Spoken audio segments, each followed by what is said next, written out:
नमस्कार सर्वांना, मी अर्चना तुमचे सर्वांचे स्वागत करते।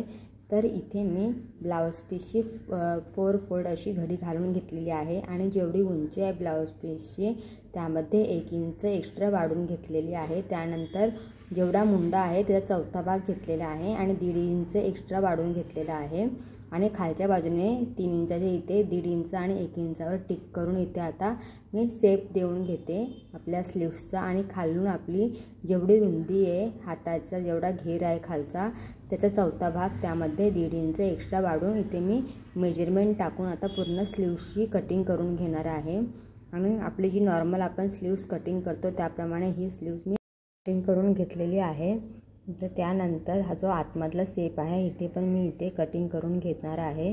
आपण जे आतमधल्या बाजूने जो भाग लावतो त्याचा आपण मी कॅनव्हासची पट्टी घेतलेली आहे आणि ती आता मी इथे याच्यावर ठेवून माप बघते। दोन्ही बाजूने मी 2.5 ते 3 इंचाचं अंतर ठेवून घेतलेलं आहे। रुंदीला 2 इंच एवढी आहे। तुम्ही तुमच्या अंदाजाने कमी जास्त प्रमाणात घेऊ शकता। आणि त्यानंतर मी त्यावर अशा प्रकारे 1-1 इंचावर डिझाईन करून घेणार आहे। बघू शकता तुम्ही पेनाच्या साहाय्याने मी अशी अर्ध गोलाकार अशी डिझाईन तयार करून घेतलेली आहे। आता ही पूर्ण डिझाईन झाल्यानंतर याला मी कटिंग करून घेणार आहे।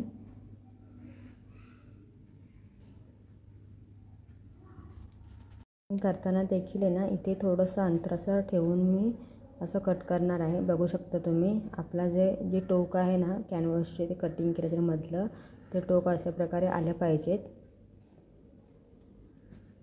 कटिंग करून झाल्याच्या नंतर मी आता हे ओपन करते आणि ओपन झाल्यानंतर दोन्ही बाजूने कट करून घेते। दोन्ही साईडच्या स्लीव्सचं आपलं झालेलं आहे कॅनव्हासवरचं कटिंग। त्यानंतर मी असा ब्लाउज पीसचा हा एक्स्ट्रा जो कापड असतो तो घेणार आहे आणि त्यावर असं इथे लावून मी पूर्ण इथे शिवून घेणार आहे। जी पट्टी आहे ती आधी मी इथे पिन लावून घेणार आहे कॅनव्हासच्या पट्टीला। त्यानंतर मी आता ही पूर्ण जी आपली डिझाईन आहे ती डिझाईनवरती पूर्ण मशीनने गोलाकाराची शिलाई मारून घेणार आहे। त्यानंतर एक्स्ट्राचं जे कापड आहे ते मी इथे कट करणार आहे। जेवढं आपल्याला फोल्ड करण्यासाठी लागणार आहे कॅनव्हाससाठी तेवढंच मी इथे कटिंग करून घेतलेलं आहे। मग आपला जो स्लीव्सचा जो आपला कापड आहे त्यावर मी ठेवणार आहे। हा सरळ बाजूने ठेवणार आहे। सरळ बाजूने ठेवल्याच्या नंतर पुन्हा इथे मी पिन लावून घेणार आहे आणि आपली जी डिझाईन आहे कॅनव्हासची ती त्याचप्रमाणे मी इथे आता गोलाकार अर्धगोलाकार अशी पूर्ण डिझाईन शिवून घेणार आहे।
संपूर्ण व्हिडिओ पाहिल्याबद्दल मनापासून धन्यवाद.